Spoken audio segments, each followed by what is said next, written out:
Dream Team, it's your boy Neal back with another reaction video, guys. Here we are with the best Australian foods of all time, and I probably shouldn't watch this right now when I feel myself starting to get hungry, but we're gonna do it anyway. Before I dive in, make sure you subscribe, ring notification bell, get a video a thumbs up so it gets suggested. See what we got.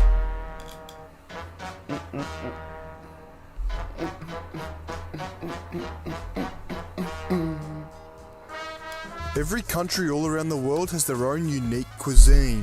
The English have muffins, China has Chinese food, America has sugar, fat, and spray on cheese. America has sugar, fat, and spray on cheese. That's crazy. The Italians have pizza, pasta, and garlic bread, and in Turkey, they have Turkish bread. But when people from outside of Australia think of Australian food, they think of Vegemite, which tastes like booty cheeks, and yes. Absolute disgusting booty cheeks. That is exactly what Vegemite tastes like. shrimp on the barbie, which is just some rubbish. And meat pies. We think of meat pies too. That the Americans made up. So in today's video, I'll be going through some of the most iconic Australian foods of all time and proving to the world that in Australia, there's more sustenance than just beer and Vegemite. Anyway, that's enough waffle. Let's get into it. The first item of food on our list is the Woolies mud cake. Back in the day, this was the absolute staple of every 9th birthday party I've ever been to. With its most undercooked texture and cheap, crappy icing, topped off with that white drizzle of icing so it doesn't look like a cow pat. This was and still is the greatest birthday cake of all time. But recently, there's been a bit of controversy. You see, back in the day, you could pick up a Woolies mud cake for the extremely reasonable price of $4.50. That's crazy. Due to inflation, the price has gone up to $5.75. That's not bad. And yes, I know, it's only a $1.25 increase, but that's an almost 25% increase in price with a 0% increase in mud cake. But at the end of the day, that's still a small price to pay for the greatest birthday cake of all time. And if you've ever had your own birthday party and had one of these two as your birthday cake, make sure to find out who bought it for you and keep an eye on them. That white chocolate mud cake looked good. That white chocolate mud cake did look good. And the cake just in general. Oh, I think I'm just hungry, bro. Cake looked good. Now, while we're on the topic of the greatest birthday cake of all time, it'd be rude not to mention the runner-up, and that, of course, is the Freddo Frog ice cream cake. If you didn't have the chocolate Woolies mud cake at your birthday party, the only acceptable replacement would have to be the Freddo Frog ice cream cake. These little Freddo Frog heads hidden inside the ice cream cake were like finding hidden treasure. But due to the fact that it's 3 times the price of the Woolies mud cake, combined with the fact that if you leave it outside of the freezer for more than 15 minutes, it becomes nothing more than a sticky green puddle. Okay, right, that's enough about birthday cakes. Let's move on. Now, this next one is an absolute certified hood classic, and that, of course, is the Bunnings Snag. Now, the Bunnings Snag only consists of 3 important ingredients, those being cheap white bread, cheap supermarket sausages, and of course, a bit of onion. Now, the Bunnings Snag is a very simple meal, but it incorporates the holy trinity of nutrition, those being protein, carbohydrates, and vegetables. Every Saturday, people make the pilgrimage all over Australia to their local Bunnings just to get a cheap sausage and bread. And while the Bunnings Snag is one of Australia's most beloved foods of all time, it hasn't gone without controversy. Now, if you're watching this video, the chances are you've also already seen this video that I made last year, where I did a deep dive into the Bunnings Snag onion controversy. So if you want an in-depth analysis on this controversy, make sure to go watch that video and click subscribe on the way through. But the long story short on this controversy is that someone accidentally dropped an onion in the lawn care aisle, and then when some idiot slipped over on said onion and tried to sue Bunnings, the iconic recipe of the Bunnings Snag that we've come to know and love was almost changed forever. Now, before we get into the next one, I've got a little fun fact for you guys. I can't believe that Monday, the 6th of May 2024, we reached an absolute milestone. The Yorak channel hit the holy number of 69,000 subscribers.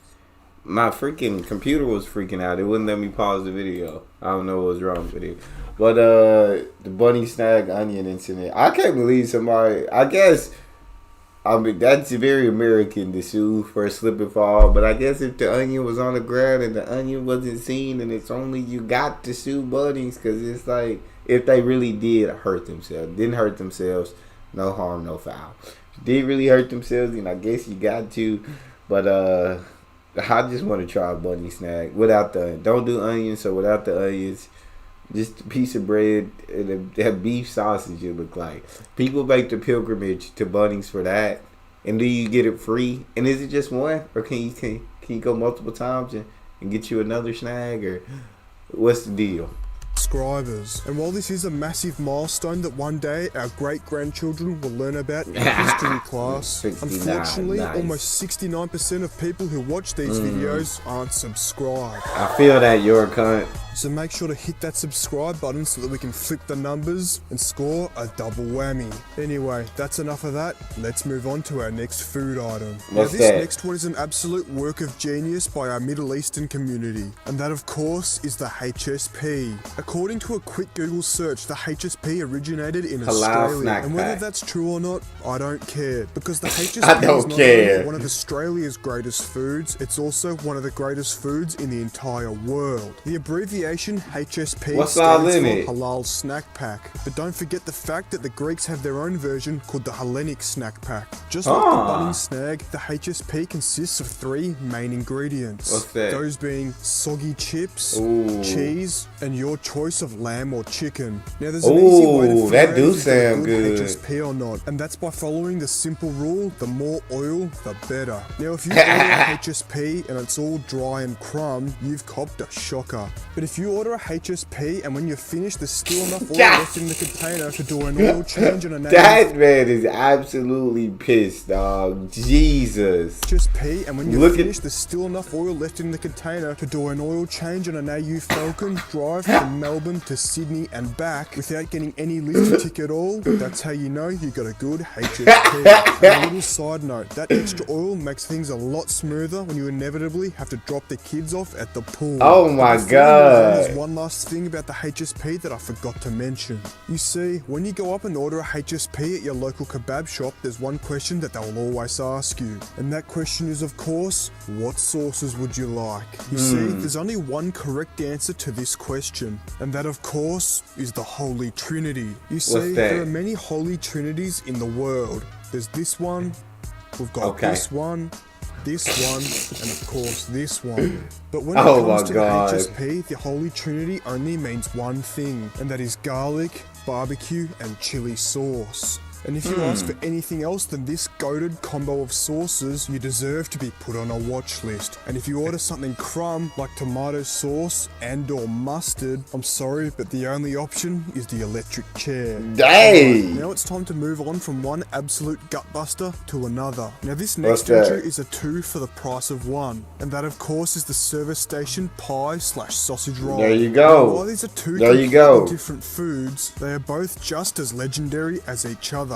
One of these 2 paired with a blue V, or more importantly, a Dare iced coffee, has to be the ultimate Australian morning tea / smoko feed. Now 3 of the 4 items that you see on screen now are absolutely goated gutbusters. And if you combine any of these 2 with a Dare iced coffee, you'll be through the eye of a needle. But we're not here to talk about the Dare iced coffee because I'll talk about it in the next video. The 2 main ingredients in the service station pie or sausage roll is pastry and whatever cheap meat that they can get their hands on. And the best way to tell if you've got a high quality example of one of these 2 products is when after you've finished eating it, you've got both heartburn and diarrhea. But these 2 don't come with their downsides. The service station sausage roll, for example.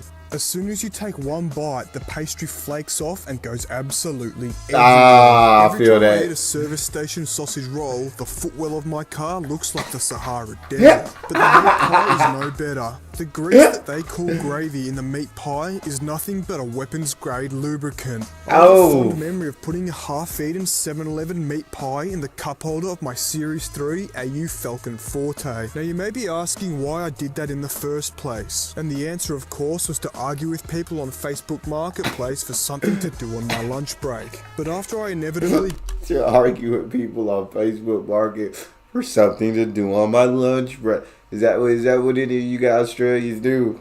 You get bored, so it's just like We gonna argue with somebody. Got blocked, I reached down to grab my meat pie again and noticed that my cup holder was full to the brim with minced cow testicle and gravy. So just be warned, if you're going to eat one of these two delicacies in Australian cuisine, do so in a controlled environment. Now for our second last one, we've got the ultimate pub feed of all time. And that, of course, is the chicken parma. No, it's not palmy. That just doesn't sound right. Shortening the word parmigiana to palmy is like shortening the word cigarette to cigar.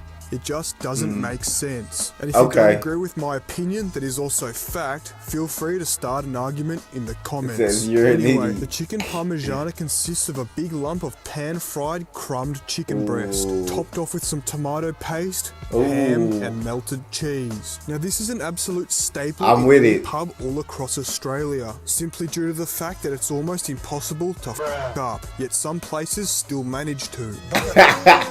Most pubs even have a special deal on something like a Tuesday or Wednesday night called the $20 pot and parma night, which consists of a parmigiana, chips, and your choice of beer. You could even count this as another holy trinity, because the salad doesn't count, of course. Now, before we get into our last one, we've got to get into a few honourable mentions. These are ones that were suggested to me on this Instagram poll that I put up. Make sure to follow me there. That were either too to make it in the video, or possibly due to the fact that this video is almost 10 minutes long already and I haven't got all day. Those include crayons, cock, cones, fairy bread, AU Falcon lower ball joints, Vegemite and Milo milkshake, toast, magpie, on a stick, AU Falcons, Lamingtons, Durries, thongs, and how could I forget the stale Macca's chip in the back of this guy's Falcon. Thank you to my Instagram followers for suggesting those delectable items of Australian cuisine. But out of all of those absolutely stupid answers, the most common one that I received coincidentally is also my favourite, and that of course is no other than the Zinger box. That do look good. God dang. I kind of want that right now. To the Series 1 AU Falcon Forte, and by that I mean you can customize it to suit whatever need you want. That's simply due to the fact that I can't be bothered going through every single customization option for the Zinger box. We'll just stick to what you get stock standard. As of May 2024, the Zinger box, which is short for Zinger Burger Box Hot and Crispy, consists of 2 hot and crispy pieces, a Zinger burger, regular chips, a tub of potato and gravy, and a can of Pepsi Max. Now, according to the KFC website, the Zinger box contains 4,500 kilojoules of energy, or just over half the daily recommended intake. Yet somehow only serves 0 people. The macros on the Zinger box is absolutely insane. This amount of carbs and 1,155 calories in one meal. Oh, you gotta do it. Protein paired with the caffeine from the Pepsi Max. No wonder this is the bricklayer's meal of choice. And while this is quite possibly the greatest meal in all of Australia's history, I can't say too much on it, because one day in the near future it's gonna get its own special video. And on that bombshell, it's time to end. If you enjoyed this video, make sure to like, subscribe, comment and share if you'd like to hear more teachings from the Y'all gotta talk to me in the comment section. How y'all feel? Do you feel like the list was correct? Do you feel like something was left off the list? Is there a food that you could think of that's better than all of this from Australia? Talk to me. That's all we got. Make sure y'all subscribe, ring notification bell, give the video a thumbs up. It's your boy Neal. Out.